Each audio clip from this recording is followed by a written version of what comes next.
Hey guys, Rad Performance Swepco here. So today I got a tool review for you because I gotta say this thing knocked my socks off. It's an Ingersoll air sander, IR 315.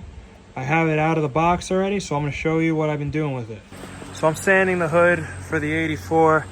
This is it right out of the box, no BS. There's a plastic thing that you're gonna want to get some needle nose. You can't really tell. You see this, there's a little line in it. You're gonna want to pull that out, and then you can add this adapter. Obviously, you're gonna need this on your own. You put your own Teflon tape. Doesn't come with it inside the box. This Ingersoll Rand, this thing cooks. It doesn't use that much on power consumption, air-wise. It doesn't deplete it like I have seen some dual action sanders do. So it's good power consumption. A heck of a lot of power. This thing saves you a lot of work. I put on way too much Bondo here, or 3M, it was a lightweight filler.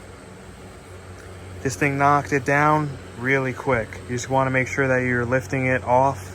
You're not letting it be too harsh on it. You don't want to dig in. You want to honestly just lift it up and let the tool just glide across. And then be careful with, what points are hitting where. Because then you can see, obviously, I got some digging down the metal. Trying to hit some of these areas that are a little sloppy. But I got this really flat from what it was before. It was really high, built up. Now it's really nice and smooth, and it's almost there. I'm gonna finish off the rest with the long block. I am very impressed. And I did this all with 80 grit too. Not anything insanely aggressive, no 40 or 36. If you don't feel like block sanding all day, this thing really takes up a lot of the work. I would 100% recommend it. Okay, so I got them plugged into some air now. I'll show you.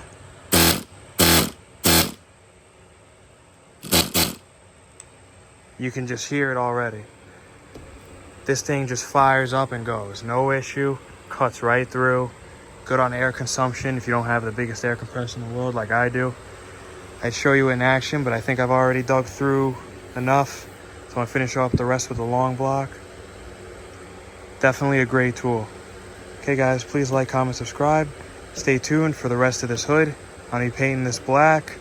Probably see a video coming out. I'm gonna do the epoxy primer from Eastwood. And then I'm gonna do the filler primer. And then I'm gonna throw some cheap black paint on it, gloss, and then we're gonna put some clear. And we're gonna see how good we can get this hood. Stay tuned. Please follow and hit notifications so you can stay up to date on the project. And I'll see you in the next video. Thanks, guys.